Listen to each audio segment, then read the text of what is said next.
We got a problem here, and it's more than just Alvin streaming Punisher.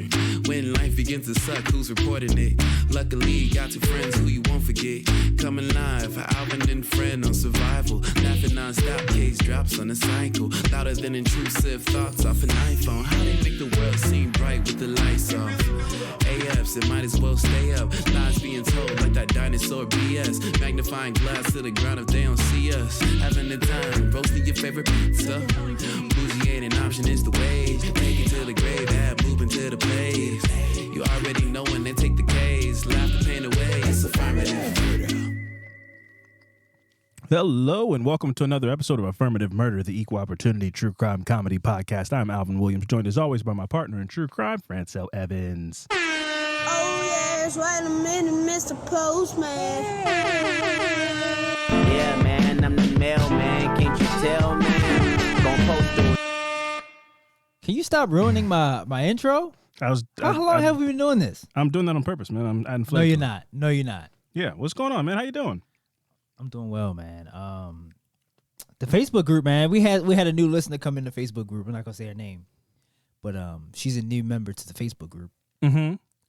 If anybody hasn't joined the Facebook group, I'm still on there. The Affirmative Murder Facebook group. She came in. She said 1,000 members in here. At least this is what I interpreted from it. She said 1,000 members in here. This place is a snooze fest. That's what I got from it, right? But I'm like, is that what they said? It's a snooze fest? It was like, she was like 1,000 members in here.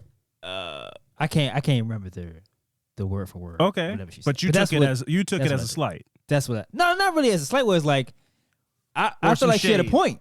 It was no shade. I feel like I agree with her. I went like, damn, it's kind of, it could be jumping in here a little bit more. I mean, people do post, but I could be in there, talking a little bit more. So, she kind of woke it up a little bit in me. So, but yeah, man, Facebook is still alive. It's still alive. I popped in the Discord last night, talking about a snooze fest. I didn't really see anything going on in there, so it's like, well, you doesn't seem that much. It's like this project of mine is really nobody's on this thing that I don't. But I haven't been in it because I'm in two different Discords. So I'm in like the other one. I'm in more than the podcast one. So I was like, all right, well, yeah, I don't even know what these words mean or anything. I don't know anything about how Discord works or anything. I go in there, I let people know when the show's dropped and stuff. I don't know anything about Discord or how it works. But I am going to make more of an effort now. She kind of shout out to her. She kind of came in and woke me up. I was like, you know what? I'm gonna just kind of get this thing popping a little bit. We getting these new members in that's wanting to join the Facebook group. So, also if people that want to join the Facebook group, if you don't answer the questions, I can't let you in. I'm sorry. It's very strict. I can't let you in. You need to answer. It's only 3 questions. Answer the questions. They're not hard questions or trick questions. They're not trip you up or anything like that. Honestly, and then I will let you in. But if you don't, I can't let you in. Why? I'm not going to let you in. One of the questions is, do you listen to this podcast? And if the answer to that is no, I guess what me and Fran have discussed before is like, why are you here? No disrespect or anything like that, but like, why are you trying to join this group of a podcast you don't listen to? Have you listened to this podcast before? Never even heard of it. It's like, okay, well, why would we click accept on? Why are you? What are you doing? That's to me, that's a red flag of trouble. Yeah, man. I was like, it's kind of, let's get live in here. People like the interaction of us. I don't want people to come in and be like, these guys don't, I don't want that. I don't want to get that type of impression where we don't come in and have conversations with the listeners, because that's not who we are. That's not how we carry ourselves. So, well, I will let people know. I mean, Fran is, now that since we come, letting people behind the curtain. Yes, Fran is in charge of the Facebook.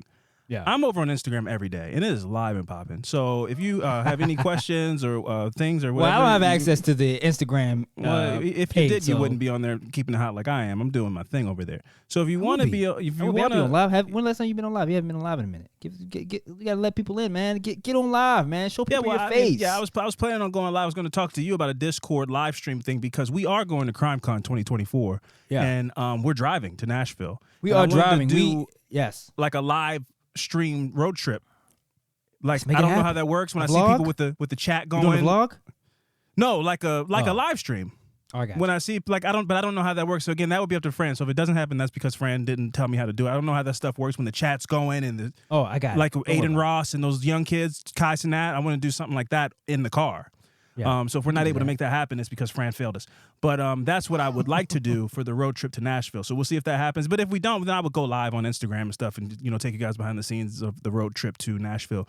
Promo code Affirmative. If you don't have tickets yet, it helps support the show if you buy tickets using our promo code. So if you don't have tickets to CrimeCon and you plan on going, promo code Affirmative. It would help us out a lot. Fran.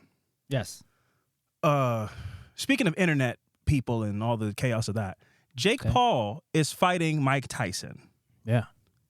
What are your thoughts on one? I don't know how much you've kept up with Jake Paul as a boxer, but what are your thoughts on Jake Paul's boxing career and promotional operation? And what do you think about him fighting Mike Tyson? Yay or nay?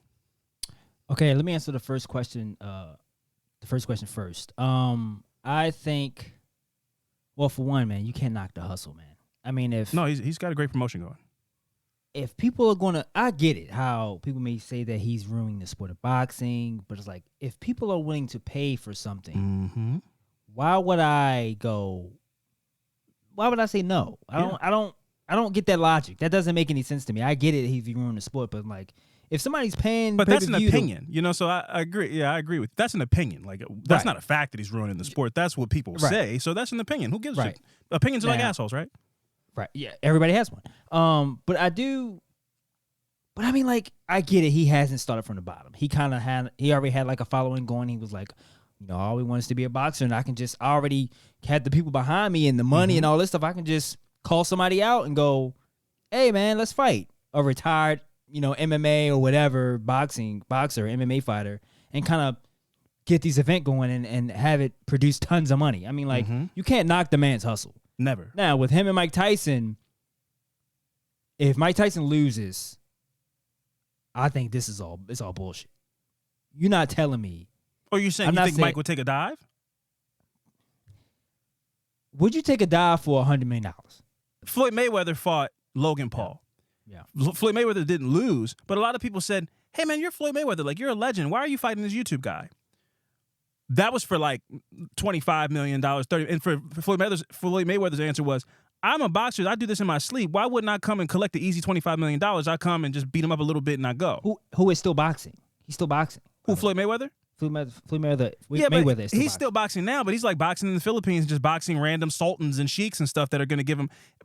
Floyd Mayweather, my conversation is about legacy. I don't think Floyd Mayweather gives a shit about legacy. He's like, I'm about the money. Floyd Money Mayweather, you know what I'm saying? He cares about legacy. 50-0 record. You never seen nobody put him out like me. I'm the best boxer ever. You never seen this. That's why he cares about his legacy.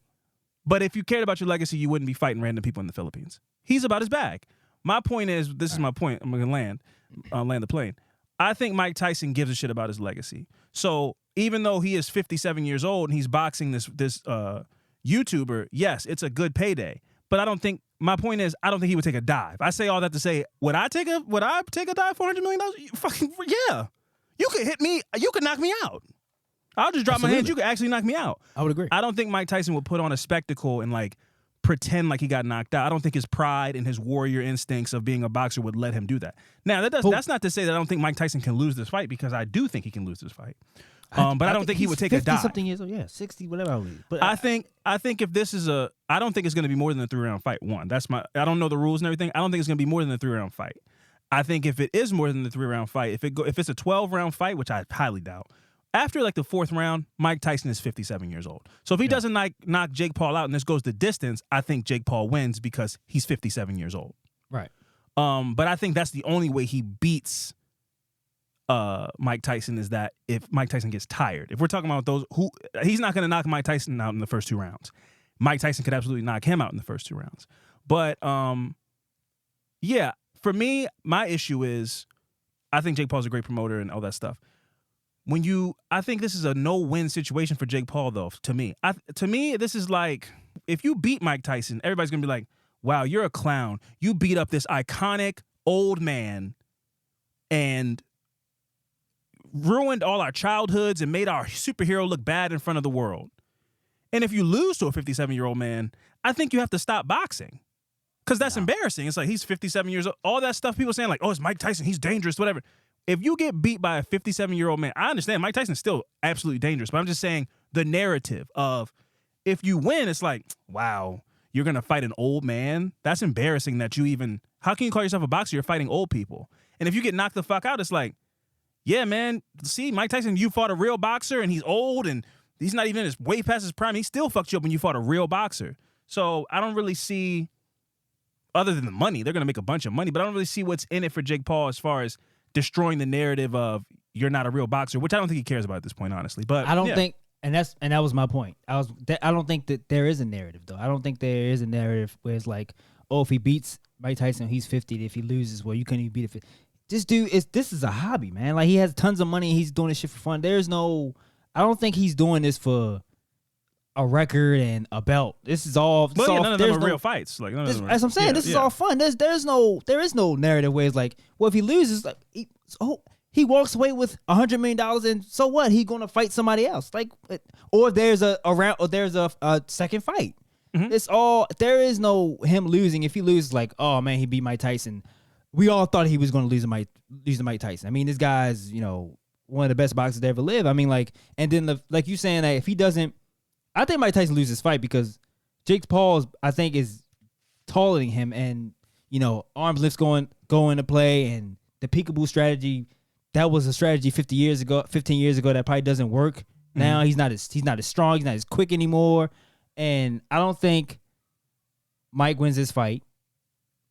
I think he loses, collects his money, and then it's whatever, man. I just think there is no narrative in this fight, man. It's all fun. It's all just, whatever. We have the money to do this. We have the people behind us to make this happen. Sure. And that's it. I don't think Jake Paul's like, he don't give a shit, man. He making a ton of money. He got prom, drink. Yeah. He don't give a shit, man. He don't care about none of that. I will disagree with you on there not being a narrative. I would agree with you on he doesn't give a shit about the narrative.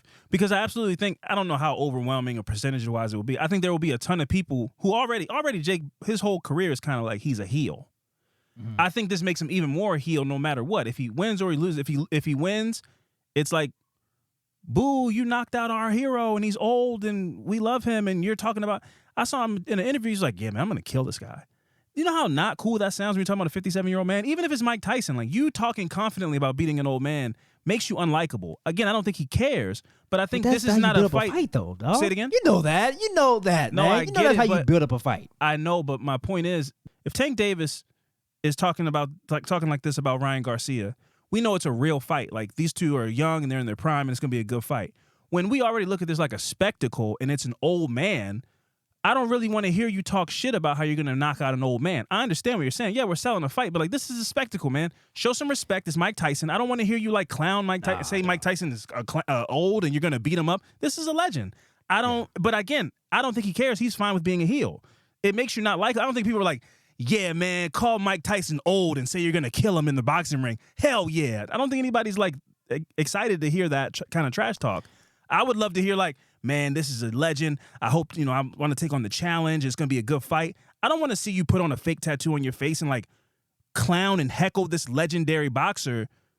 I don't understand. Like, it does nothing but make people angry. But again, that's going to sell the fight. But I'm just talking about walking down the street. I would not want to be a hated guy. Especially when the outcome is after the fight is like, you fought a 57-year-old man. But again, I agree. I don't think he cares. It's my point. I think he's fine being a villain.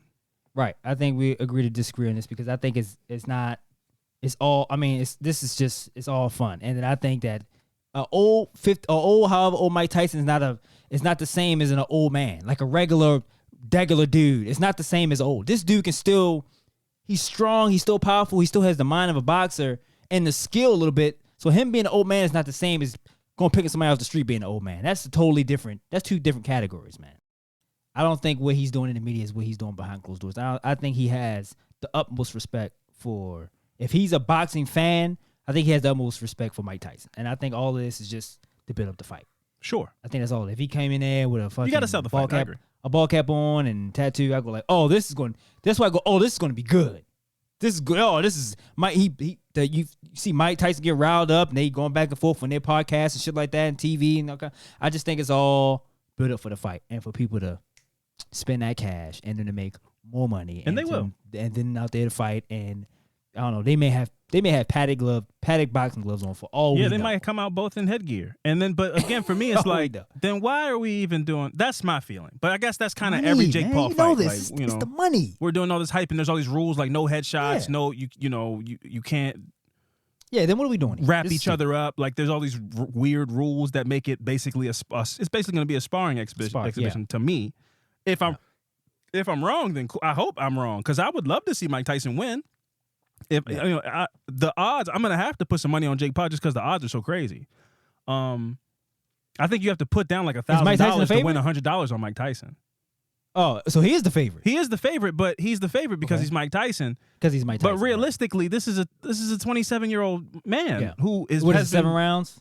That's what I'm saying. I don't know. I haven't seen if it's going to rules. distance, then I don't think there was a fake rules thing floating around to try to. I didn't like this because they were clowning Jake Paul, but it was hilarious. They were saying Jake Paul can tag in Logan Paul anytime he wants to. So basically, that's already I was like, nobody would agree to the two brothers can fight at him as one. Like you can just tag him in at any point. Like go ahead, third round 3. Hey, come in here, Logan. You get some of this.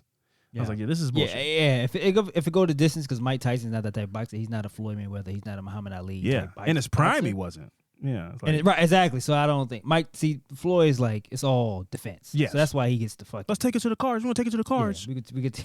We're gonna take it to the cars. Tie you out and then So I think it's gonna be fun. They're gonna make a ton of money. Yes, they already got him. They already got $100 million check and broke that up. Okay. Probably, I would assume. Right. But anyway, sorry. If anybody didn't enjoy the sports talk, I'm sorry, but that was what grabbed my attention in the past couple of weeks. I thought it was a great conversation. Aside from the Kate Middleton disappearing thing that was going on, they're saying she had I don't know anything about that. They said she got a BBL. I don't know anything about any of that kind of stuff. I don't keep up with royal news. That was very interesting for a couple of days, but at this point, I don't really care.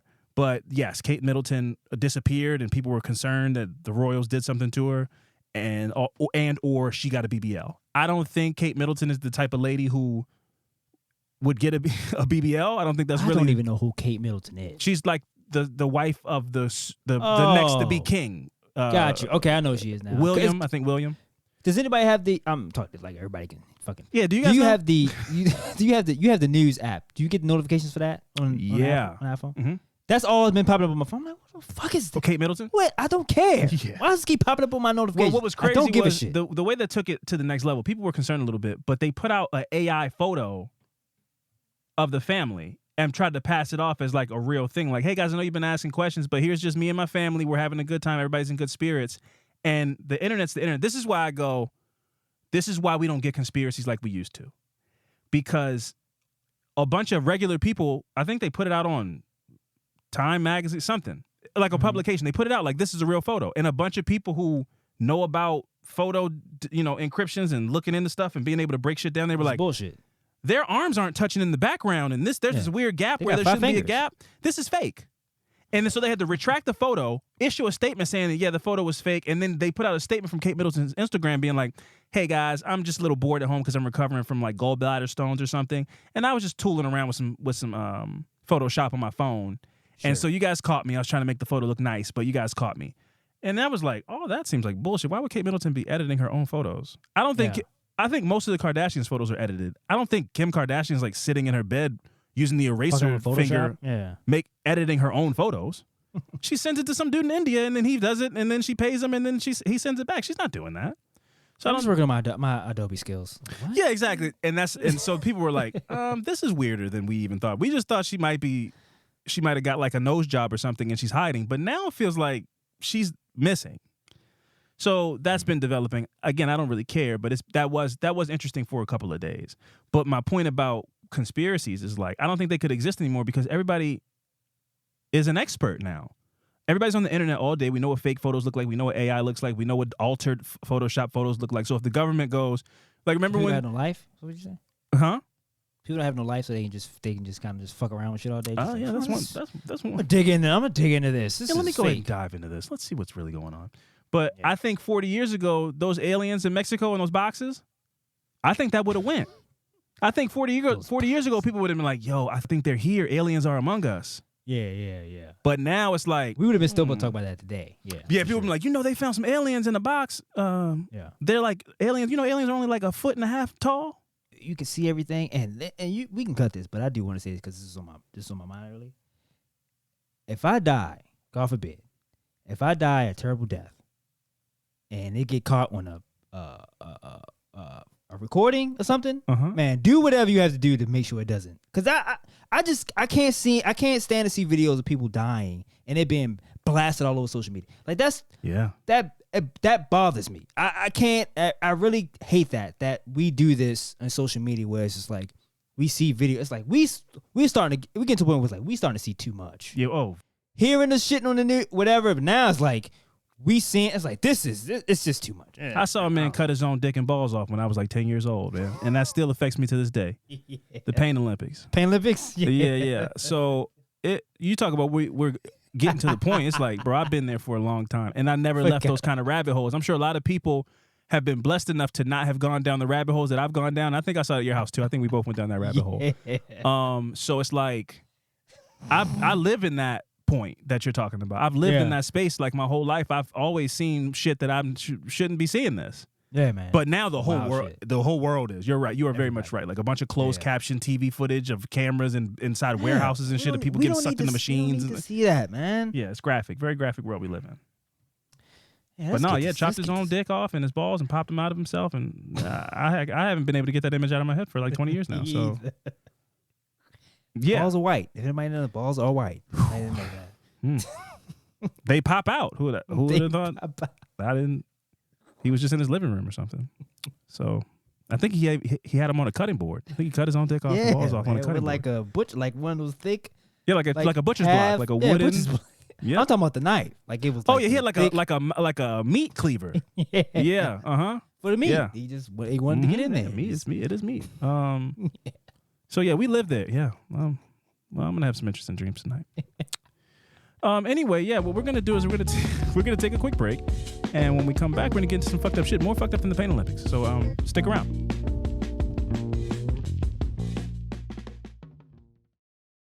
All right, and we are back, Fran. This week we have a doozy of a story.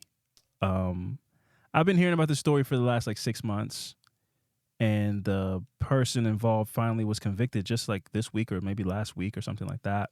And because the trial footage started going viral, it incentivized me to go and really take a deeper dive besides the headlines that I had seen over the last couple of months.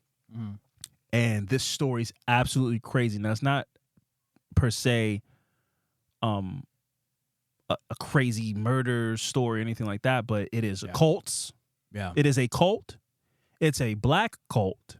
And it is an absolutely insane cult that I feel like, again, if this was Keith Raniere, not to say anything about skin color, but if this was a more Keith Raniere looking guy, this would have dominated more headlines than I've seen, because this is one of the crazier cult stories I've heard ever. Yeah. Our affirmative murder this week is the story of Eligio Bishop and carbonation. What are your thoughts on this before we get into it? Like, what were your thoughts as you were starting to do research and all those things? I'm gonna make you get nice and comfortable. I'm gonna disarm you. And then I'm gonna eat your dick off. Yeah, I don't. A lot of sound bites. Just in a nutshell, I mean, like that was him, man. I mean, this was a very interesting. I had to play that clip. I laughed so hard. I mean, this dude. I don't know if you have the clip, that one, but this I hadn't dude heard that one. No, I had never. This dude went into like 3 different voices. I'll play it at the end when we finish, but like. That part was not. I said, this dude is crazy. This dude is crazy. I can't wait till we get into it, because this is one of those. Now, it's one of those stories where we can kind of get into as like, now something crazy does happen, but like it's not as heavy as the other usual stuff we used to do. So it has some heavy points for sure, but but it's not. There is room to be like, what the fuck is? Exactly. Yes, exactly. For sure. Eligio Bishop was a man who wore many hats in the mid-2000s, friend. He reminds me a lot of Jody from Baby Boy. He dabbled in some modeling. He moonlighted as a stripper. On a few occasions, he did some sexual favors for some money, did something strange for a little piece of change. And also, on top of all those things, he was a barber. So this guy he got his license as a master barber and also as a master baiter. Frank, could you hit the drums for me one time, please? Thank you. So he even filed for a business license and had apparently opened up a barbershop in 2014 in Georgia. So again, he all cash businesses. You know, this guy was not a fan of a 1099 or W-2. He liked his money under the table, and he liked it. He liked that green stuff. Hey, hey, man, avoid taxes. I'm down. Yeah, no, I respect the hustle. Eligio bounced around between New Jersey and Atlanta. And in 2009, he was arrested for forcible entry in Georgia. 2 years later, he faced charges of theft and was arrested for aggravated battery, but the charges were later dropped. In a Facebook post from June 2016, Bishop posed with a backpack, writing in the caption, "The ascension journey begins." He was headed to Honduras, urging anyone commenting on the post to let him be their guide out of the hell realm, which is how he described America, United States, the system of capitalism, the racist system of America. This is the hell realm. This is Babylon, and I'm leaving. Yeah. And again, I also want to point out, I'll get into it, but this is 2016, and this was an interesting time. This was like, we're in the full swing of the woke era, where like this is now a public phrase, and people, coming into terms with like conspiracy theories and the government being against you. This was Donald Trump versus Hillary Clinton. Like there was a lot of political tension, racial tension. That was 2016? Yeah, the Trump election. So the tensions were high. There was a lot of racial animus. There just was a lot going on. So I think that this was a time where consciousness, even though it had been, a thing and existed, and people talking about CMOS and being, Dr. Sebi and all these things had always been around. But at this point, a lot of people were spiritually awakening and, trying to find tribes and roots and things to belong to in a world where things were feeling very divided. So I think that anybody coming along, if you have a pinch of that real talk where you go, what do you have? Gallbladder stones? You should take some bee pollen and some sea moss, and that'll cure that up. And people go, wow, so you have the answers. And so you can pull in a lot of people with that ounce of truth and then slide in a whole bunch of bullshit. It's funny when they do these type of characters on TV, because they did this type of what you're explaining, that character on Always Sunny when Diddy was on there. Yes. What was his name? Brother Love? No, what's his name? No, it was Dr. Man. I know. We know it. And he was spray the stuff on him. Yeah, he was like he had a rash. He sprayed it on. He had a rash, and then like he sprayed it on. He was like, yeah, this and that and this, and then he was like, yeah, man, what did you spray? He's like, that was just pesticide. You had my back against the wall. You were questioning my methods, and I just sprayed you. I had to spray you. But he believed him though. He believed whatever him. He said sounded true and real. It was like, oh, if it nature sounds good, like, if it sounds good, you can get a lot of people, man. That's it, man, and that's exactly what it reminded me of. That's funny. So, Fran, see, at some point, Bishop had begun his dive into the conscious community, and he started bastardizing some ideologies that were already sometimes controversial, as I explained. Again, I'm not trying to take this as an opportunity to bash the conscious community or like vegans or any of that healthy stuff, but you can take an ounce of that stuff and mix it with some pseudoscience-y shit, and it can sound good to dumb people. Smart people know how to take the one thing, oh yeah, CMOS or something that has a lot of nutrients in it. I'll start adding that into my diet. And dumb people go, oh, if you know about this, you must know about everything. So everything you say must be true. And that's a very dangerous game to play with people's minds.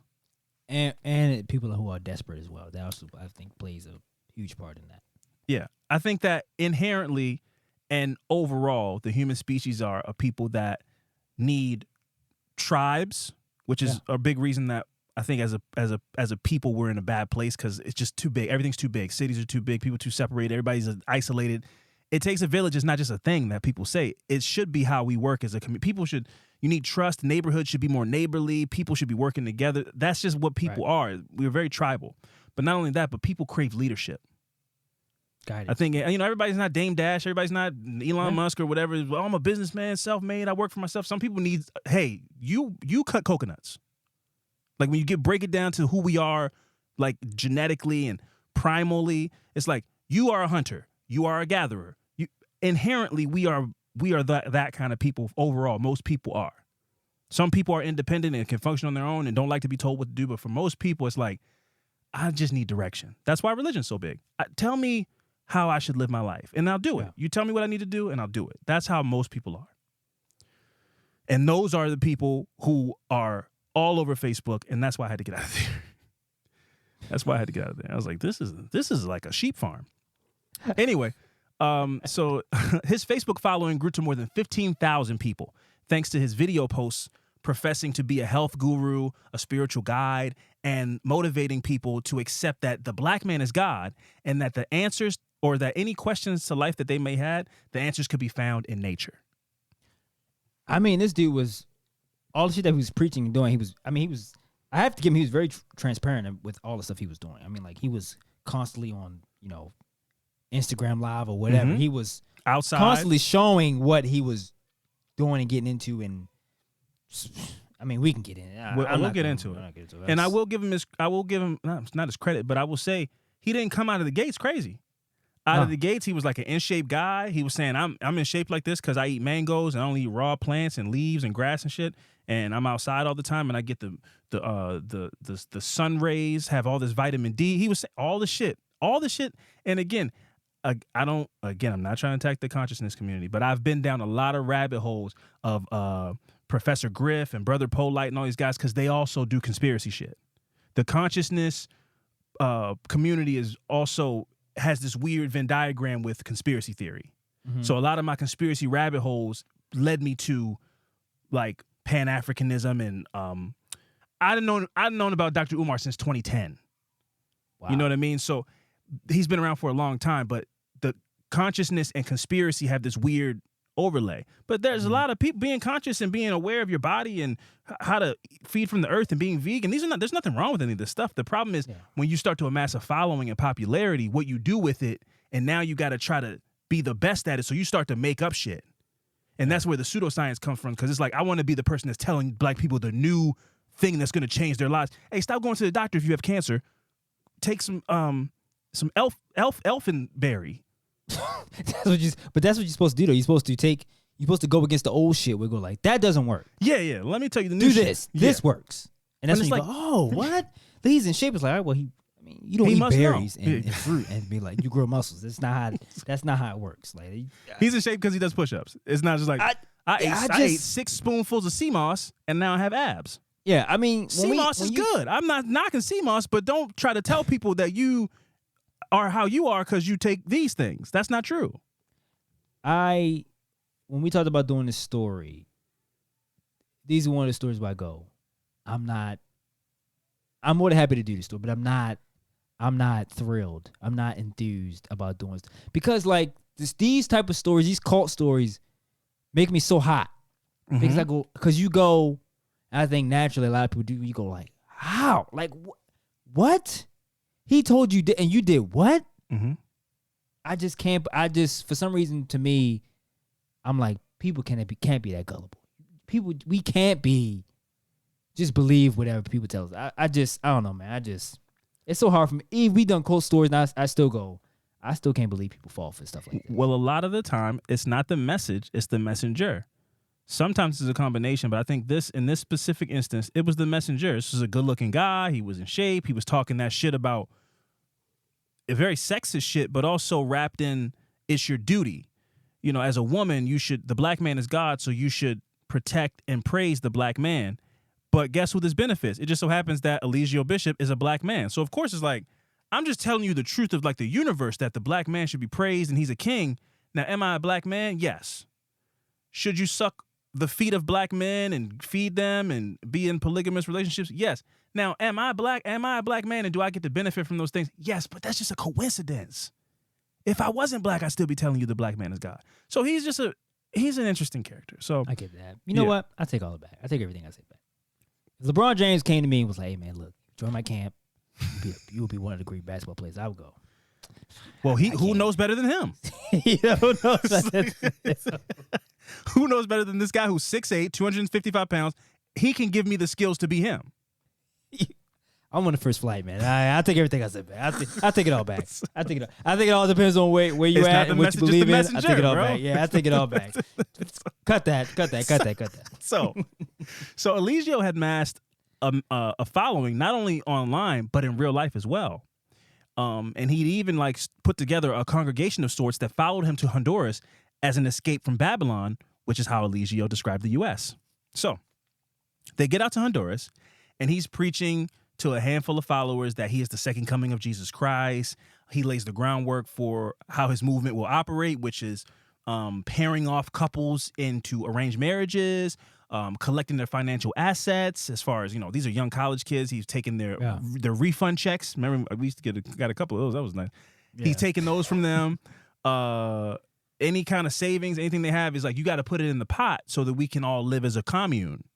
But really the money's going to him, and it's for him to control and do what he thinks is best, which is mostly feeding himself and getting things that he wants, which is like textbook. That's pimp. That's pimp shit. All of his shit was pimp shit. He was taking this was all of it. Textbook, like he was using a pimp's textbook to run a cult. Yeah. Just dressed it up a little bit.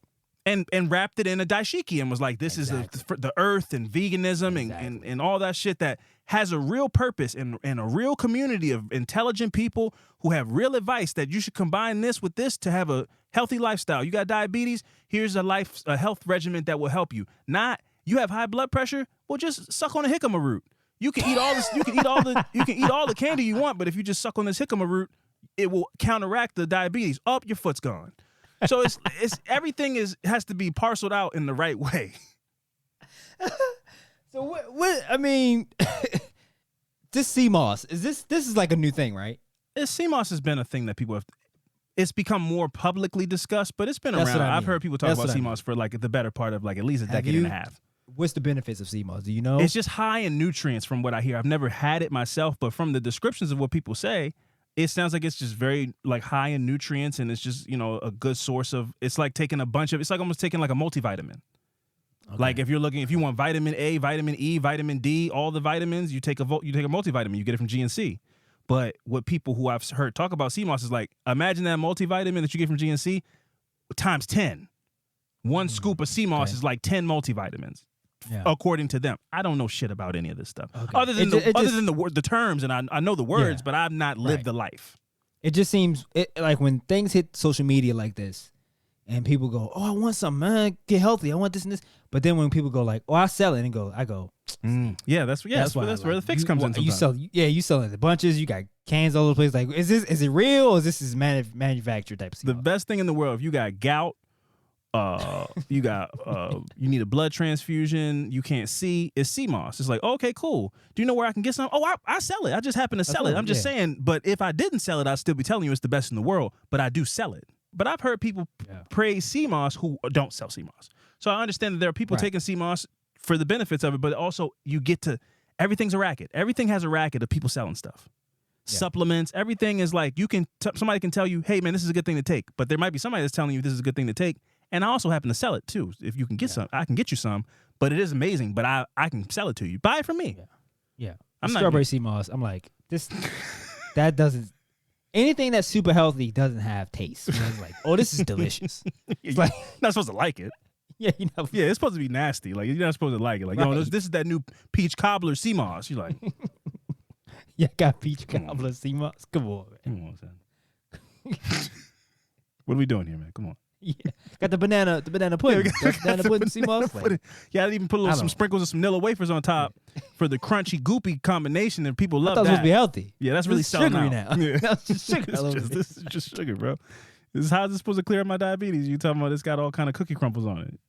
So like I said, so they're out in Honduras, and he's telling people stop taking doctor prescribed heart medications and replace it with, a vegan diet and things like that. In fact, the reason the then called Melanation tribe, that's what they were called first, was Melanation. They then became Carbonation later, but they were initially Melanation. But the reason that the Melanation tribe left Honduras was because one of Eligio's followers gave him all of her money and a home in Costa Rica. So, they're using social media to find their followers. One of their followers goes, hey, you guys should come to Costa Rica. I got some land and I got some money for you guys. He's like, let's get the fuck out of here. Yeah. Let's pack this shit up and let's hit the road. They got in the bus and they drove down to Costa Rica.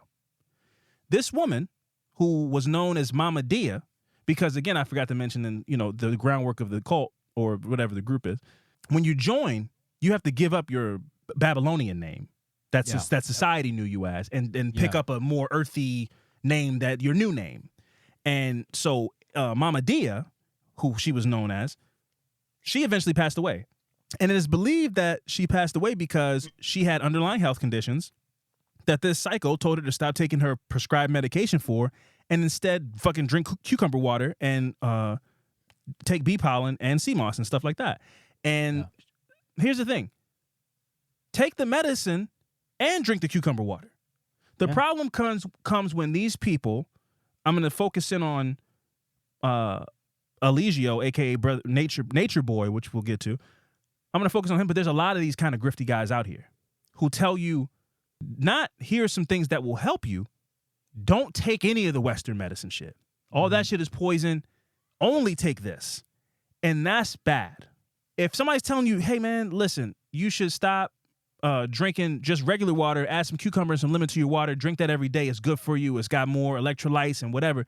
That's good for you. But if you go, stop taking medicine and drink cucumber and lemon water, and then you won't have cancer anymore. That is dangerous. Yes. You know, so these things can be good things, but you shouldn't be telling people not to take medicine and go to the doctor. Don't take your heart medicine. Yeah, don't take your heart medicine. Just eat 5 dates every day. 5 dates and an apple, and you're good. Get a juicer. All these people are like, get a juicer and start juicing your fruit and your vegetables and just drinking it. Yeah. You won't. 1 apple a day. It's like, bro, that's a nursery rhyme. Why are we paying you my life savings for you to tell me to eat apple? Hey, look, 1 apple a day keeps the doctor away. Yeah, listen, I know you have a flesh-eating virus, but, man, if you squeeze a lemon and then grind the seeds up, you got to put the seeds, the lemon, and the skin, all of it. That's how they talk to you. See, they tell you just eat the lemon, but you got to eat the skin. To see, the skin has all the extra protein and nutrients that you're not getting. So you're really wasting the lemon when you just squeeze the lemon and just get the lemon juice. You're wasting all that fibers and energies that combat the carcinogenic properties. When they start saying shit like this, dummies are like, oh, because you can't fruit it. Science. They're like, because you go, because you're like, well, I never ate the skin of the lemon. Maybe it does have some nutrients. Like, you don't. That's shit where your brain goes like, huh. Yeah. So, well, I do have cancer and I've never eaten the skin of a lemon, so maybe that'll cure it. And people like that get taken advantage of all the time by people like this. It's fucked up, man. It's very fucked up. And again, I want to make it clear because I can already hear the DMs now. I am not here to personally attack or cross vegans or conscious people who to eat sea moss. Anybody who eats sea moss or uses earthly medicines and all that. I'm not here to attack. But what I'm saying is, if you are in that community, you know that community is often infiltrated by grifters. There's a lot of bad faith people who put on African necklaces and infiltrate these communities that are really beautiful and trying to recreate that tribalism and community and taking care of kids and building schools and all this stuff. And they're like, I sell oils. Buy my oils. And they're just in it to get a quick buck. Yeah. What is the end game here? What are you trying to accomplish? Like, yeah, you're trying to uplift people, or are you out for self? Right. And there's a lot of people who infiltrate these kind of spaces and are out for self. And this isn't just this space. I'm sure like Mormon people who are like, I sell Oxford shirts. It's everywhere. Yeah, like come buy my Oxford shirts. Anyway, while in Costa Rica, former members described the derailed mania that was the leadership under Eligio. He had gone full-blown polygamous, claiming wives that he had already paired off to other members as his own. So he had already paired people off, and he's like, you know what? She's cute. I like her. So she's my wife now, and I have multiple wives. Now, anybody that I can have as many wives as I want. There was one former wife who claims that Eligio's reasoning for wanting to have multiple wives was he wanted to have multiple children with multiple different women, and then those children could then eventually grow up and have sex with each other, and then he would create this super race of, conscious, awake, Eligio, Bishop, brother, Natureboy offspring. Yeah. He wanted them all to be born at the same exact time. Yeah. He wanted to impregnate all these women so they all could be born at the same time. So that was his plan. Like, that's gross stuff. Yeah. Come on. It's crazy. But I think it's one of those things where we were having a conversation, I think, on a Patreon podcast where you talked about you don't pay for potential. Yeah. And that word potential, when you are wrapped up enough into an idea, you stick around because you go, I'm waiting for this guy to show me the greatness that brought me here. Like, I know it sounds crazy, but he's going to connect the pieces. And because I can't be wrong. This guy said he's the Messiah. I've been believing him for 6 months. He's talking about having his kids grow up and have sex with each other, but it must make sense because I can't be wrong. I've gave up my life, my family. I can't be wrong. I'm here for a reason. This guy can't just be some lunatic. And you have to sit there and be like, okay. So he must mean metaphorically he's going to eat the dick of racism and bring about a new... He can't mean... That ain't what he was talking about. Yeah, and he's like, no, you, right there. You. Take your dick out. I'm going to eat it off right now. Like, he must not... The black man is God. The black man is king. Take your dick out right now. Your dick will never be as big as mine. You're like, yes, sir. Yes, sir.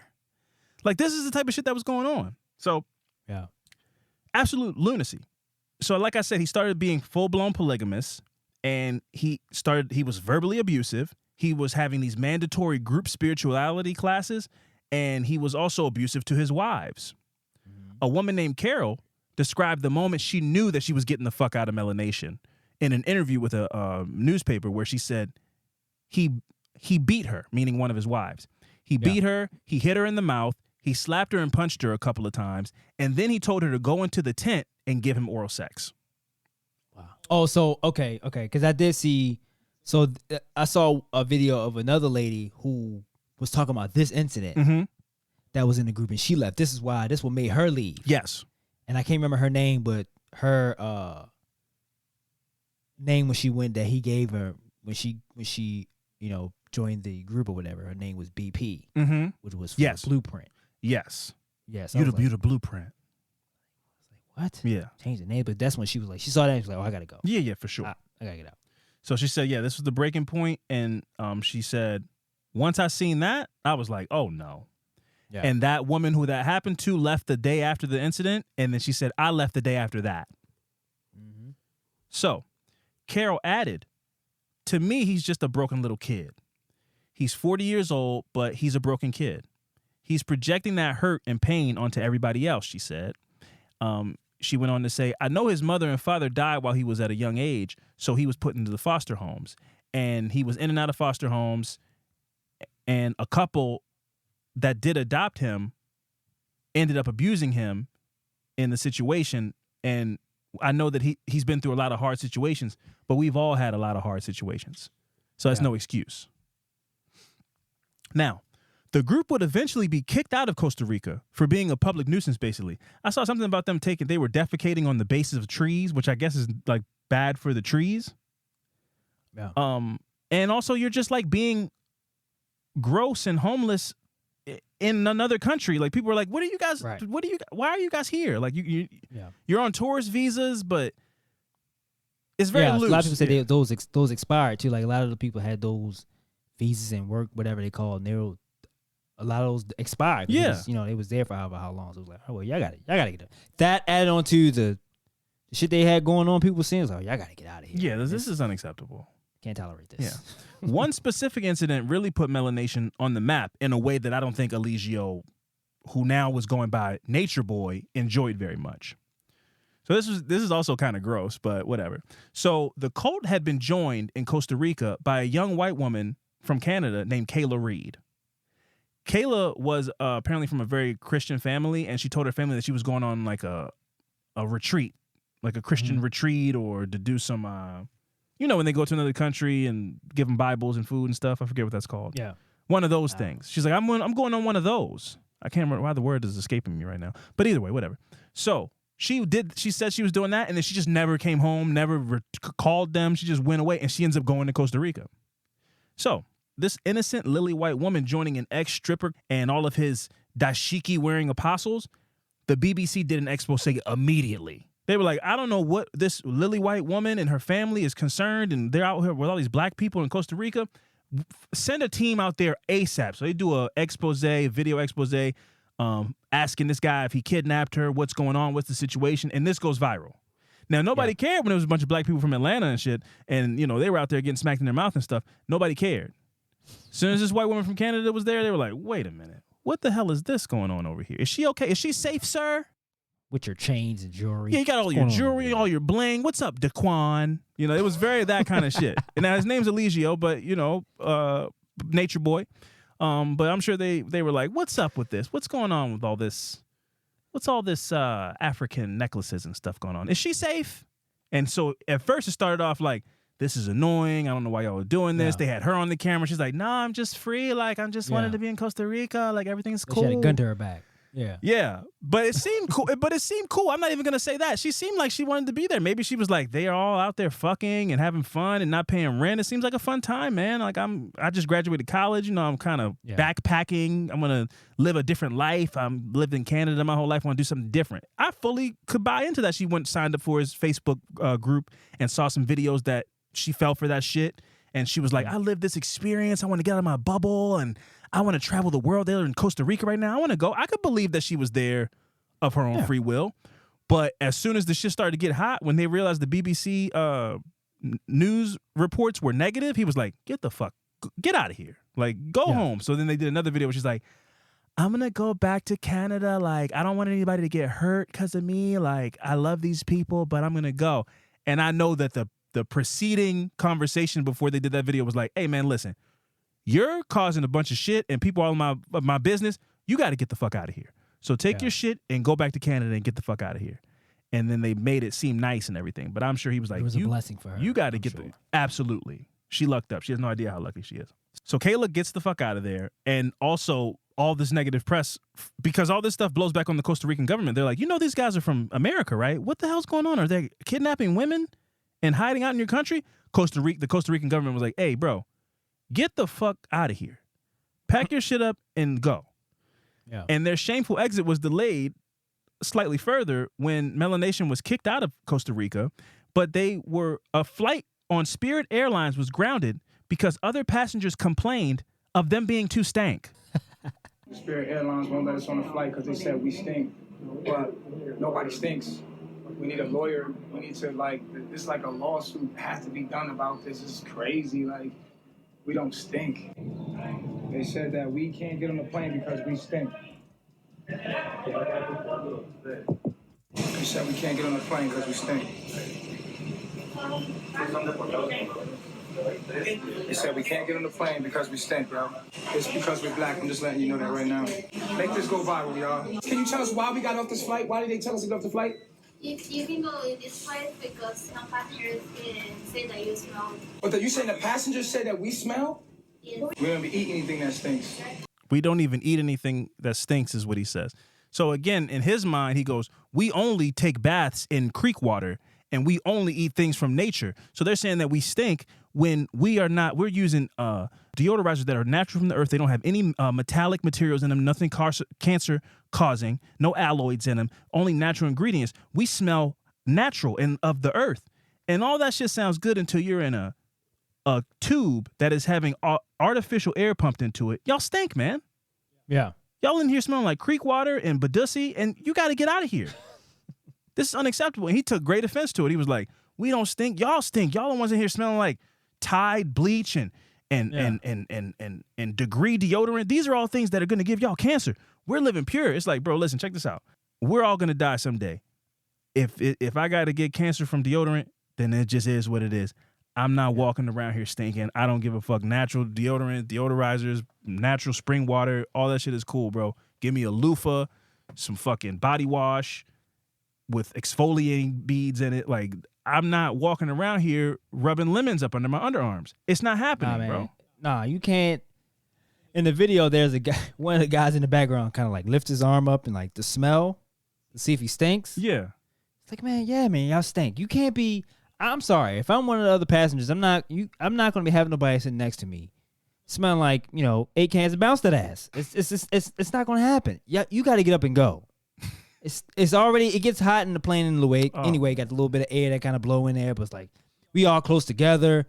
Y'all don't wash your ass and you probably don't brush your teeth. So it's like, it probably smells crazy. Yes. Man. It's like, nah, man, y'all can't be walking around with this nature smells. Like, no, man, y'all in the sun sweating and no, what? That's dirt. Sweat, it stinks. Lemons, man. Fucking get a washcloth, wash your ass, man. That's crazy. Say, hey, man, look, they talking about we stink. No, it's nature. No, it's like, no, dog. This ain't got nothing to do with you eating pineapples. Yeah. So I'm gonna have to do with how your body odor. I brush my teeth every day with a barley root and some blueberry skin. Y'all gonna tell me my breath stinks? Yes. Yeah. You ever heard of You got all these rules, but good hygiene. Yeah. Come on now. I tell you what, if you're all, then y'all need to fly a natural plane. Get some leaves and some petals. Yeah, y'all need to. Walk your natural y'all can't ass take wherever y'all's ideology into the artificial matrix world where we're all sheep and using deodorant that's going to give us cancer and brushing our teeth and using Listerine and shit. You can't take all that and come over here with us. Because on this plane, we wash our ass. We brush our teeth and we put on perfume and we like to smell good. Y'all can't come in here with y'all tattered clothes on and none of y'all have bathed and showered or brushed your teeth in weeks and look at us like we're crazy. But that's what they did. Now, eventually they did get out of Costa Rica. They bounced around from a couple of islands. Like they were just all over the place. I don't know how they were getting money for these flights. I guess, obviously Spirit is cheaper, but it's still a plane ticket. Yeah. But they were bouncing around to different countries with probably more lax and lenient immigration rules. Where it's like, we're not really sending people to check on you. You can come here and just sleep outside. So they were going to a lot of islands like that. And as to be expected, the now monikered Three God, 333, that's one of his things that they do. 333. That's how they praise him. By him, I mean Natureboy. The people behind him, he goes, it's me, the Three God. They go, 333. Yeah, I changed my name. Yeah. You see my name? Oh, yeah, I saw it. Your name's Three God Fran in the chat. So the Three God and his arrogant ignorance got him in a lot of beef in the conscious community when he started getting into arguments with other content creators in the community. Because, and also they started to go, this guy, he's kind of bastardizing the ideas. So people started to call him out like, hey man, you're not doing this right. You're saying some crazy shit. And he was saying a lot of crazy shit, which we'll get to. So Carbonation, they also got kicked out of Hawaii for violating some quarantine protocols. So they were in Hawaii during COVID, during the pandemic in 2020. And Hawaii was like, I don't know if it was because they were sleeping outside or maybe you weren't supposed to be on the beaches because of the pandemic or something like that. Whatever it was, they were like, get the fuck out of here. We're kicking you off this island. Yeah. So they ended up settling. Fucking up this beautiful place. Yeah, it's those beautiful places y'all out here stinking and stuff. We got tourists out here trying to follow mask protocols. And now, again, this is where I say, I'm not trying to make this political or whatever, but you got to talk about it, right? If you are a naturalist, holistic, whatever, 2020 was a crazy time because you're like, how is a mask? I'm trying to breathe in natural air. They're these kind of people. And it's all fake, and y'all want me to put a vaccine in my body and all of that shit.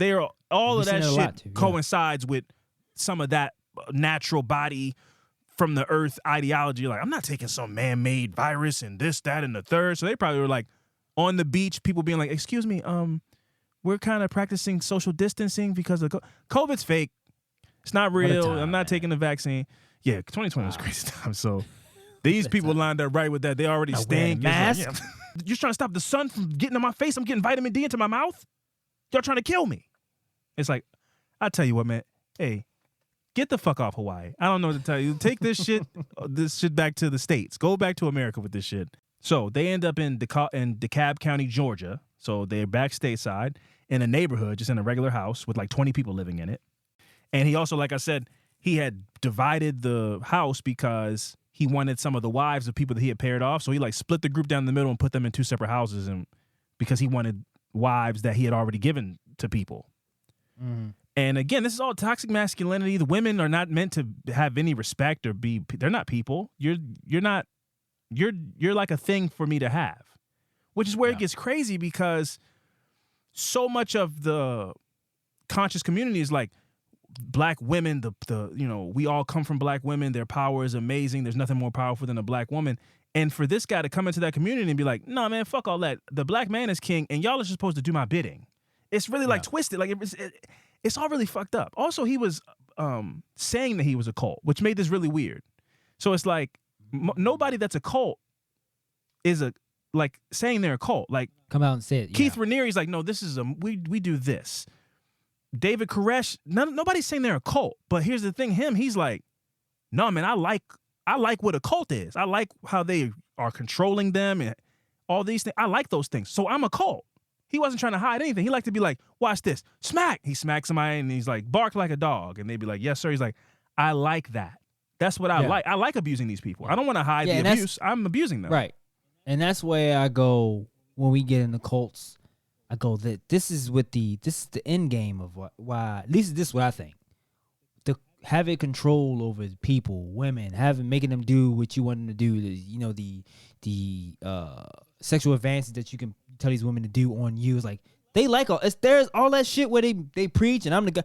That's all. It's all bullshit. It's for them to control you and have you perform all these oral sex and have sex with them and then have their babies and they tell you what to do. Like that's the point of all this. That's the point of the whole thing.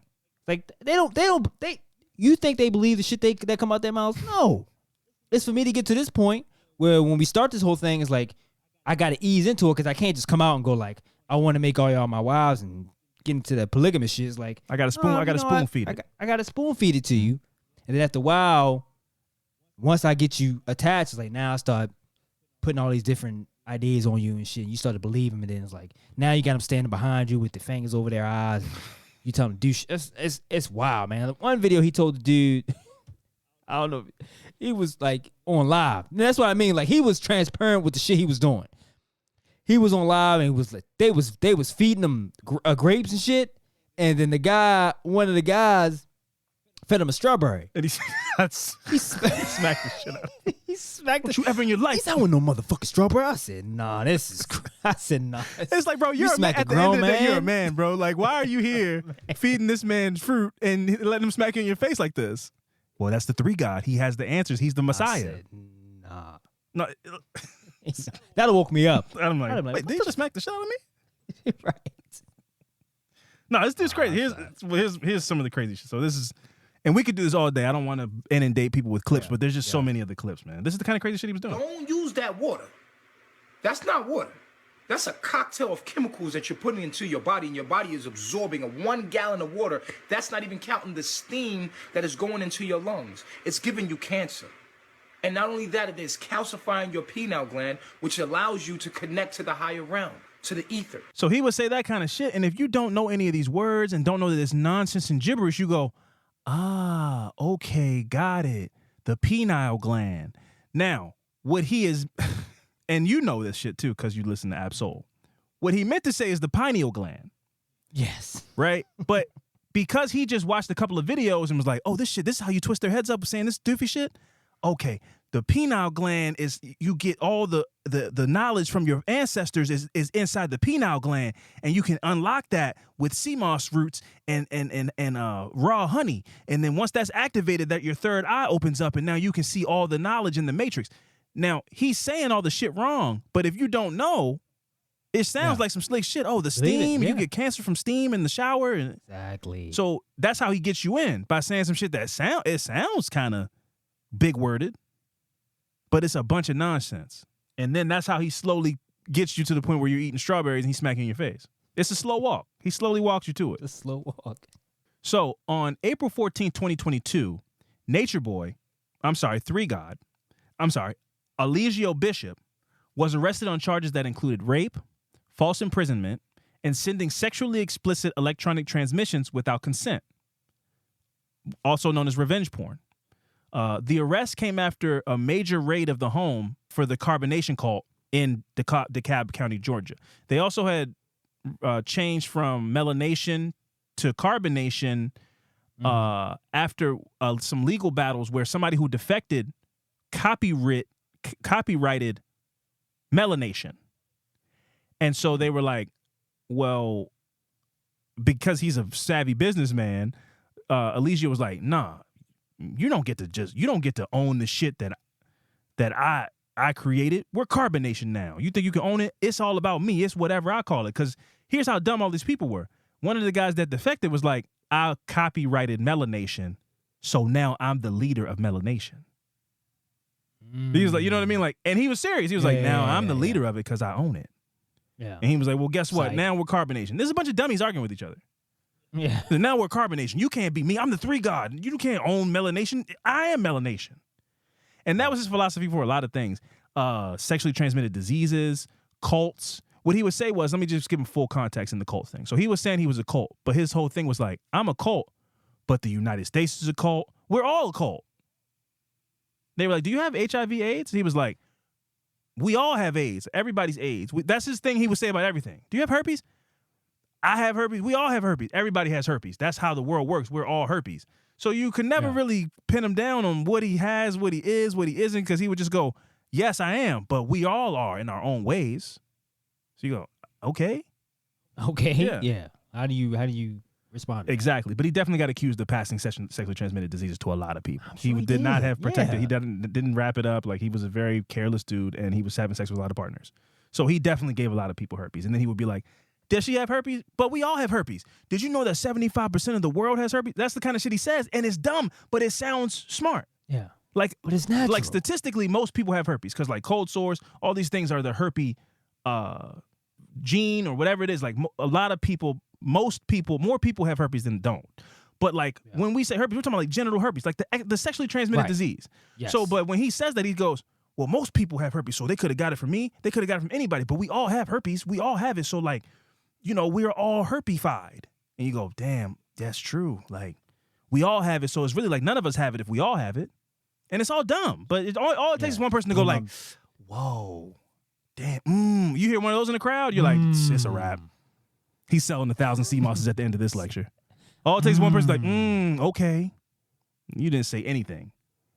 So the charges that he was penned with stemmed from an incident that took place about a month prior to the raid when Natureboy wouldn't allow one of his wives to leave the home. He then forced her to give him oral sex after an argument, which is something that he did in Costa Rica. This is his play. He's like, I don't care how mad you are. If I tell you to suck my dick, you're going to suck my dick. This is the kind of gross cretin that this guy is. Yeah. I mean, like, that's what they love, man. It's like, well, you're pissed, but I'm going to make you do something. That's my power. I have yeah. power over you, which is sexual assault. It's rape. It's all those things. Sexual assault. Thank you. Yes. So, he wouldn't let her leave. He then forced her to give him oral sex, and then he did after a couple of days. He let her leave. So when she left, or he didn't let her leave, she left. And then when she left, out of revenge, he posted a video that he made of him having sex with her on Twitter. Yep. Yeah. Which is revenge porn, which is illegal. He then, when he was charged with it, he then claimed that his defense was that this was consensual. And that this was for educational purposes. He's like, there's all this beautiful stuff happening and all these things. Like, I put this video out there. We both agreed to put it out there so people could learn, like, about the energy transfers that happen when you're having sex with people. See, sex is like a transfer of energies, and the power that is in sex is you're embodying spirits and all more goofy shit. Goofy shit talking in circles. Adding bullshit's like, man, do I actually believe this? Do you actually believe what this person is saying? Well, yeah, sure, because let me play this for you. While the trial was happening, he had people outside of his house, his following, his devout following, and they were saying the craziest shit ever. Basically, the police raided us on false allegations. Followers who were at Bishop's home on Arbor Chase the night of the arrest defended their leader and insisted women are not mistreated here. He says those criminal accusations are from a disgruntled former member of the Carbon Nation family. The woman that was here, she gave consent to actually release it for sexual education. They believe in nature, nudity, and kindness. Everything that happens sexually happens among adults. Correct. Yes. Consenting adults. Correct. They call him God, literally. God is a very loving being. He's very caring. He's very holy. This is a revolving door, and you can come in and out as you please. No one is going to hold you against your will. Women come here, they don't get their way, and they go against the black man. The black man is God. The black man is God. And y'all just locked up the Messiah. They just locked up the Messiah. And then at some point they go, tweet, tweet, tweet. That's what they do. And there was like 10 people outside of his house in that video. Holding signs. Holding little signs. Absolutely insane. So like I said, Natureboy's stance on sex education are clearly very wild. And like consent, his stance on everything is very wild. He doesn't believe in protection. And even though he was practicing polygamy, as I said, he's been accused of spreading multiple STDs to multiple people. And one of his more controversial takes is that he has sex in front of his children. You know why I don't let kids around me, other people kids around me? Because the way I am. When I see my son, this is how I treat my son. We naked together. I take bath with my kids. I'm naked with my kids. I have sex in front of my kids. My son be breastfeeding and I'll be making love to his mom. Wow, man.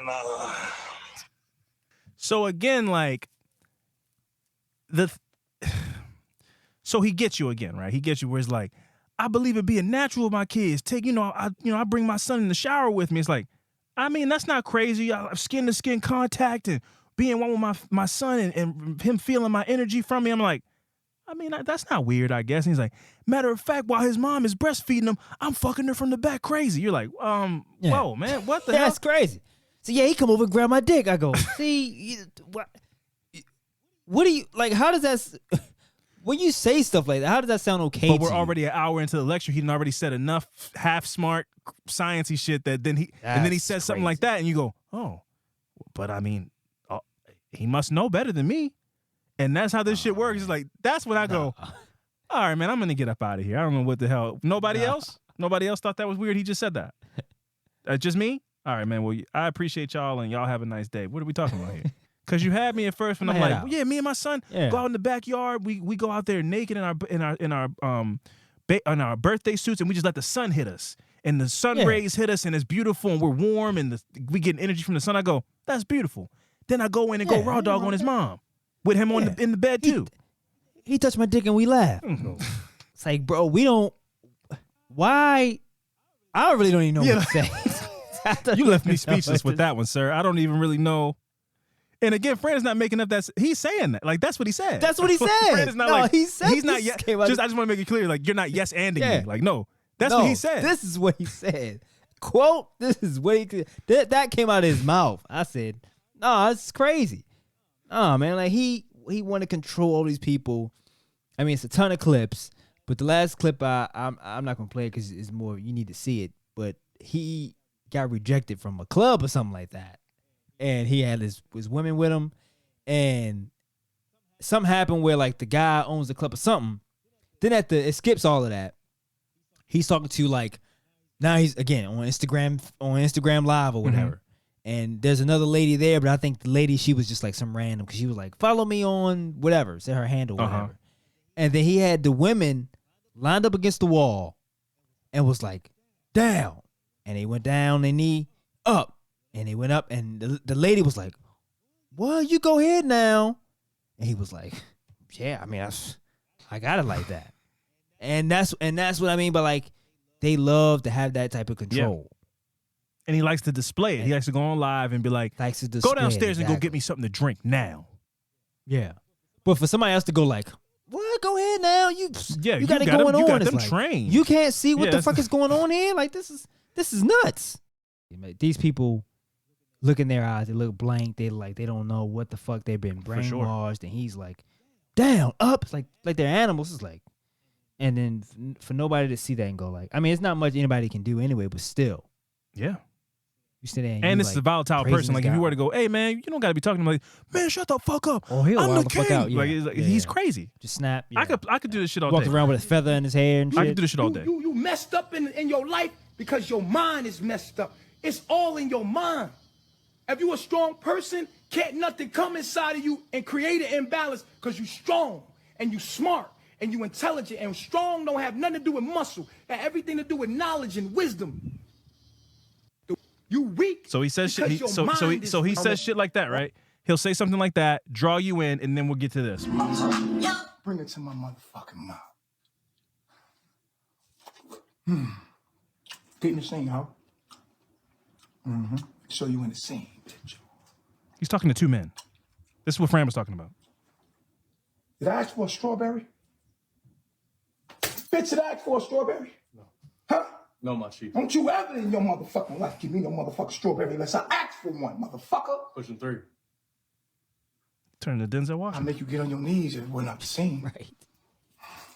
He's got a bunch of chains on in a Pooh Shiesty mask. See, they ain't used to a pimp. A pimp. He just said it. These niggas. Understand. He's crazy as shit, man. Yeah, crazy shit. This shit on. You just put the Pooh Shiesty over his face. Get out my way, bitch. When I move, you move. Ludicrous? Yeah. Let me play this clip. Cause he gets into his bag in this clip.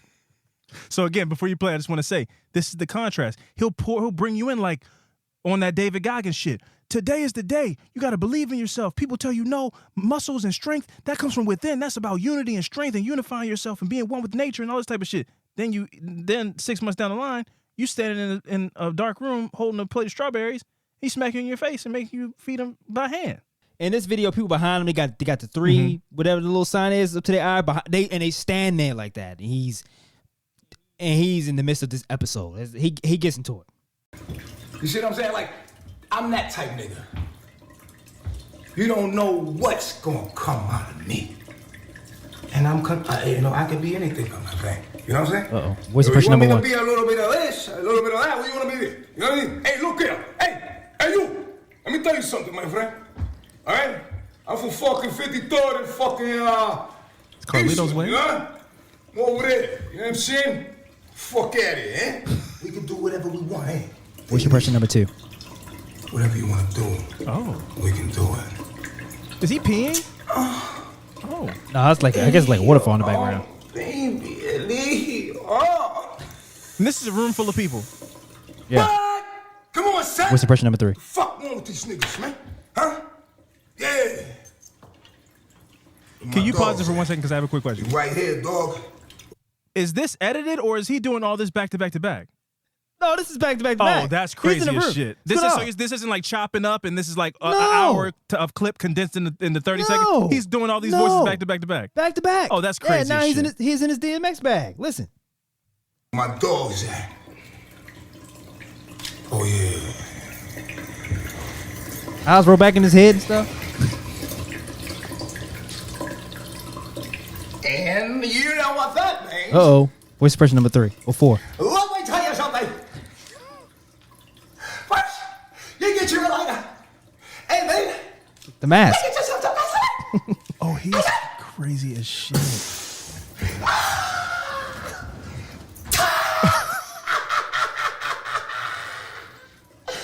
Fire Marshal Bill here. How you doing? Nice to meet you, kids. Oh, wow. Yeah, it's Fire Marshal Bill. They just holding the three up to the eye, just not moving, just having him go off into this. I don't know what you want to call it, but like that was not a. That was it's more to that clip. I'll post some when the episode dropped, but I mean like he was going in. I mean that was he was going back to. I don't know what he was talking about, but I mean like I guess he was just showing his skills. He was just doing an improv, like I can do everything. Just doing a variety show. Like what was the message? Yeah. I don't know. I can do a Robin Williams impression. I can do a Scarface impression. Watch me doing back to back to back. Watch me do a Jim Carrey now. What are you trying to tell them? Why are they here? Why are we here? Yeah. So he wakes you up out of your sleep in the middle of the night, 2 o'clock in the morning. He's like, everybody get in the fucking room. I got some stuff to say on Instagram Live. And then he does that. Yeah. And then he's like, I'm the Messiah. Live. I'm teaching lessons. This is one of my lessons. You're welcome to school. Welcome to class. Crazy. Yeah, absolutely crazy. Wow. But anyway, so after about 2 years awaiting a trial, and then an incident during the trial when Eligio attempted to fire his attorney mid-trial for no reason, and the judge turned him down. So you can't. The judge basically said, you can fire your attorney and proceed representing yourself, or that's it. Those are your options. Like either you can proceed with the attorney next to you, or you can fire him, but then you're representing yourself like a Darrell Brooks. Yeah, I was about to say that. Was that his goal, or he was going to? No. He wanted to. I think he had another lawyer in mind, and the judge was like, okay. "The trial is in progress. We're not taking a recess for you to hire a new attorney or whatever. The trial is going to proceed. So you can either proceed without an attorney, or you can proceed with the attorney next to you. But if you fire him, you will not get a chance to like go look for a new attorney. It basically was an attempt to like to prolong the trial. Yeah, and they said no. Then there's somebody got COVID during the trial. And he really was like, and I would love, I don't have the time because there's hours of footage. I'll bet there's a ton of footage of him being like, COVID's fake. It's not real. And then during the trial, he's like, I don't feel safe in the courtroom. I would like to take a delay because I'm afraid of getting COVID. Somebody got COVID. He tried to use it as an excuse to delay the trial. And I bet he was a staunch COVID denier. Oh, now it's real, huh? Now it's real. Now it's real. So after a couple of hiccups, but the trial went mostly smooth, he was found guilty on all charges and sentenced to life in prison without parole. He still has a surprising amount of followers, both online and in real life, who are still spreading his messages and saying free him, free the three God, and all these things, which I assume will die down eventually. But another thing that's interesting that's taking place is one of his ex-wives. I don't think any of these were legal ceremonies, but there's a woman named Velvet. Velvet left the cult and then got with the guy who I told you copyrighted Carbonation. Really? He left Melanation and got into a beef with Natureboy, and then Velvet and this guy got together. But I feel like you would learn a lesson though, right? You learn a lesson. You go like, okay, this is not what, especially when you see the negative shit that come along with it was like abusive and, but I think that sexual assault. Mentally, I feel like you learn to snap out of it or something. Yeah, but I think mentally the damage is still done. So now that's just kind of like part of your DNA now. Like you fall for these kind of things in people when you're looking for a new partner. You look for alpha personalities and people that are smart to you in your mind, and people that are in the same community as you, that are vegans and conscious and all these things. And all it takes is somebody to go, I'm looking for a woman that I can just manipulate and do what I want with. And then you find somebody that's like, oh, I used to be with Natureboy. It's like, got him. So the Natureboy saga continues, but without Natureboy. Eligio Bishop is in prison. He will be in prison for the rest of his life. Something I'm sure he's shocked about. He, is claiming up and down the conspiracy. They framed him. This woman is lying. She consented, and then she just was upset about the revenge porn, but everything else is a lie. And I'm sure he will appeal. If he is able to, he will appeal when he can. And this isn't the last we've heard of Natureboy. But best believe this is an absolute lunatic. Like I don't mean he got power hungry or anything like that. I think he either has always been crazy or the power made him crazy. But the things that I saw displayed were not the things. Like I think Keith Raniere is just a narcissist and a manipulator and somebody and wants money from people. Natureboy, Eligio Bishop, is like a crazy person. Yeah. Who got some people to wanted all those things too, though. And wanted all those things too. Yes, for sure. Let me not take that away from him. He is a manipulator and controlling and wants to take power sexually over people and all those things. But it's also this weird like, oh, but you're also like crazy. Like you're a lunatic, waking people up to do Jim Carrey impressions in the middle of the night, and they all got to hold the three over their eye. He's like crazy. He's like a megalomaniac. Like what's the next crazy thing I can get y'all to do? Everybody hop on one foot. That's crazy. Like he got power drunk. And so, I don't really know if there's a lesson here, but I just thought this was a crazy story. That was the story of Eligio Bishop. When you go out in public and like want to go to a club with your women, like with your women wrapped around your arms. That's not conscious. This clubbing and buying bottles and all that stuff. That's not. That's you wanting to be like, I'm a player. Man, thoughts?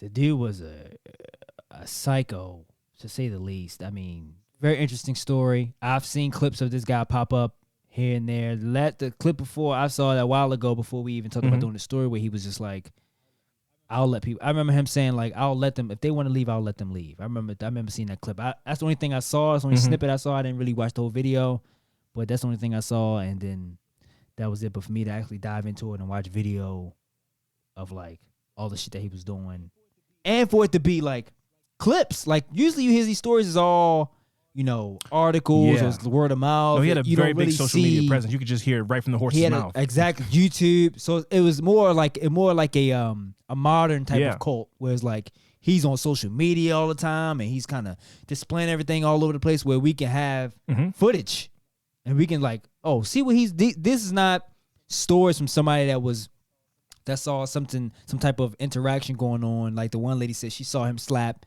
We saw him slap somebody on camera. So we go like, oh, that definitely happened. So I kind of when I did my research, I was like, oh, this is more like a modern type of cult. Like I don't know about I'm not really into cults really, but if there were people starting cults now, this how it would go. A new age cult where it's like they blast out, they on Instagram Live where people just commenting, you can't really do nothing. So and also recruiting people using social media. Yeah. So this is, I would agree with you. I mean, I'm sure there's a ton of cults active right now, but this is the first one that I dove into where I go, oh, you really have an opportunity to feel like a fly on the wall. You can watch an 8-hour compilation of Instagram live videos of him just propping up a camera and being crazy. Unfiltered, raw, not like you said, not stories, not testimonies from people that escape, which those exist too, but it's like one time X, Y, and Z happened, and then you can watch a video of it happening that he's doing it to somebody else on a video in a room. So I would say this is a very modern cult. Right, because it's like he does it and goes like, I mean, what are you going to do about it? Mm-hmm. That's watching. I mean, like, I'm out here doing whatever, and we eating berries and shit like this, but I mean, like, I got my women behind me, but there's context around that, but he doesn't say it, but you can watch and go like, oh, I see what the fuck is going on here. But he blasting everybody like, well, all right, what y'all gonna do about it? Y'all not gonna come and stop me. And also these I'm gonna get you people here can and I'm gonna leave. throw my spell on you. These people can leave whenever they want. Can't you leave whenever you want? Yes, 3 God. Exactly. Now bark like a fucking dog. And it's like, that's you're brainwashed. This man is preaching to you that the black man is God. You're a black man. And you're... Well, once I hear that, I'm out. That's the thing about me. Once you go, I'm Jesus Christ, I go. But he's saying all black men. Book, backpack. So why are you letting this black man make you hold a plate of strawberries and degrade you? Aren't you a God? According to him, if you're following these principles, the black man is God, right? Why are you letting this man smack you in your face and you're feeding him strawberries by hand? And why does he want you to put the strawberry in his mouth? Yeah. Taking my women and all kinds of stuff. That's what I'm saying. You said this is my wife. Well, I want her now. So shut the fuck up. And you're like, oh, yes, 3. Yeah, shut the fuck up. You better bow down to the alpha. You go, yes, 3. Now cower like a puppy. You gotta go, that's right. You're like, why are you all agreeing to this? This is crazy. I've never seen some shit like this. This is absolutely insane. Wow. But yeah, that was the story of Natureboy and the carbonation cult. Carbonation/melanation. Absolutely insane. There's a ton more rabbit holes and offshoots of this, of people that escaped and they have their stories. Again, there's so much out there. And I don't think this is getting the attention that I think it deserves because it's a cult of black people. I really believe that. I don't think this... I'm about to say, that white woman's not in it Exactly. anymore. Once they took her away, it's like, oh, well, this won't be getting an HBO Max documentary. As soon as that Canadian woman went back to Canada, I was like, oh, yeah, well, I don't know. Maybe give them a documentary on BET Plus. A bunch of white people, like, they're like, they all shriveled up and were like, oh, this looked like it was going to be exciting. We could be like, these black thugs taking this white woman. It's like, oh, it's just a bunch of black people doing shit to black people? Oh, this is boring. Anyways, so I don't know if I hope so, because I think this is captivating, and I think that this speaks to like how religion, in a sense, not really religion, but kind of like these groups, these subsects of people and cultures and, internet families and ideologies and veganism and this, that, and the third can be infiltrated by people who have bad intentions. I think there's a lot of lessons to be had here, but I don't know if the masses give a shit about it being the black people being the focal point. Tyler Perry would have to go buy it or something. Go fucking... I tell you what, and I feel crazy saying this. If there's one person who could capture the evil, twisted craziness of Eligio Bishop, it's a Tyler Perry movie. TV, if you cast fucking Trevante Rhodes as Eligio Bishop and go, what's the craziest shit we can write in the script? It won't be believable, but you go watch the source material and you go, no, this is real. Because that's the thing about Tyler Perry. Everything's 11. You're like, what the hell? He threw the kids out the window. Nobody would do that. That's crazy. Why are you making black people look so crazy and evil? But this dude, this is what he did. You're like, nah, this is straight. I didn't make this up. This is what he did. The dude fed him a strawberry. He smacked the shit out of him, and then he started doing the fire marshal bill. He come in with a yellow suit. He come in with a yellow tuxedo and a hat. And do spin around. People watching this, so it's the number one movie on Netflix. People go, this movie's terrible. Like, this isn't believable. It's like, nah, this is. I didn't write this part. This happened. This is just the facts. So if anybody can capture the crazy ridiculously of the Natureboy story, I think it's Tyler Perry. So I will give him that credit. If there's anybody that can make a biopic type of movie about Natureboy, it's Tyler Perry. Where you go, this movie's crazy and this would never happen. You go, no, it did happen. They got kicked off a Spirit Airlines flight for being too stank. That's straight out of a Tyler Perry script. Yeah, a soul plane. Yeah, he off like a soul plane. It's like it gets super black. It's like, all right, man. It's like, this is good at first. Now you done took it. Is that a soul plane cameo? They're like, I am gay man. The guy gay man from yeah. Why do I remember so? Great, funny movie. Such a dumb movie, but funny movie. Yeah. But recommendations corner. Kevin Hart when he was trying to build his career up. No, that's great. Sofia Vergara was in it. Recommendations corner. Recommendations corner, man. Soul Plane. I think everybody should watch Soul Plane. Great movie, great film. Kevin Hart's breakout cinematic masterpiece. The rims had the plane had hydraulics. The plane had hydraulics on it. Look at what they think of us.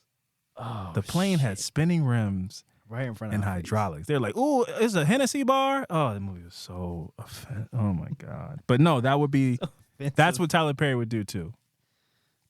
Would you guys like some cognac before the flight takes off? They stink. God, I just want.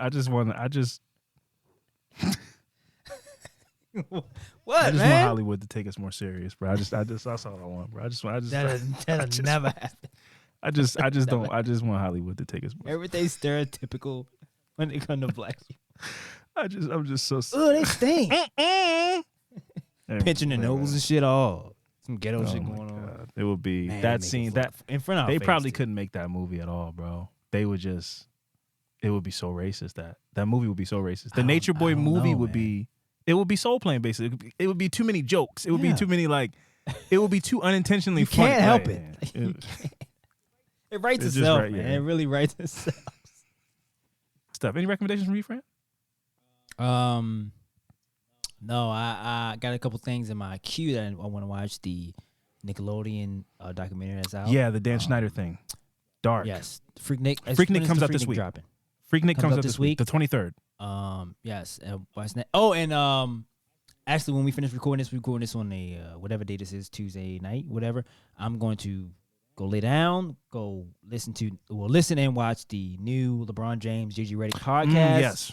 I didn't want to listen to it at work because they have some visuals they show, so I was like, I want to watch when I get home and just kind of couple of brilliant minds. Dive deep into that.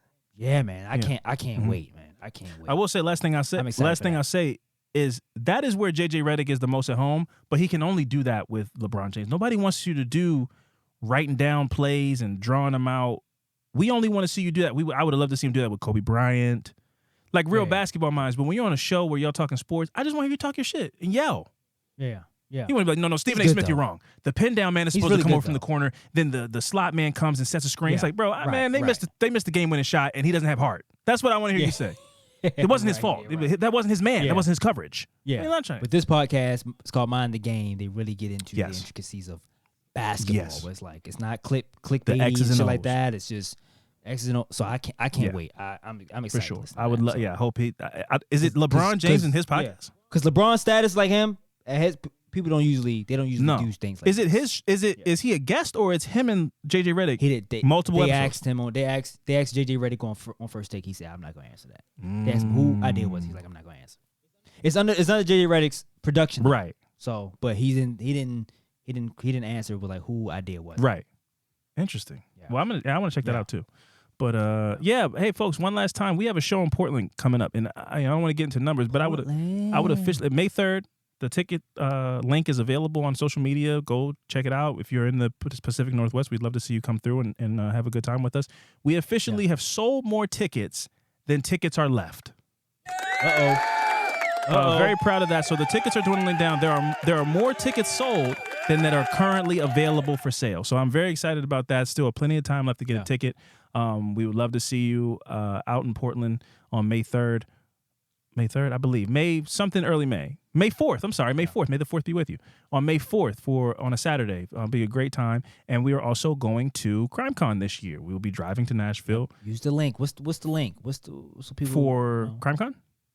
Oh yeah, promo code Affirmative. Promo code AFFIRMATIVE. Promo code Affirmative for I think you get 10% off of your ticket purchase.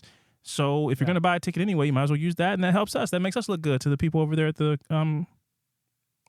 event. So yeah, we got May. May is going to be a hectic time, but a fun time. So we're excited about that. But again, hey, I've been Alvin Williams, joined as always by my partner in true crime, Fran and Alvin. And we'll see you guys next week.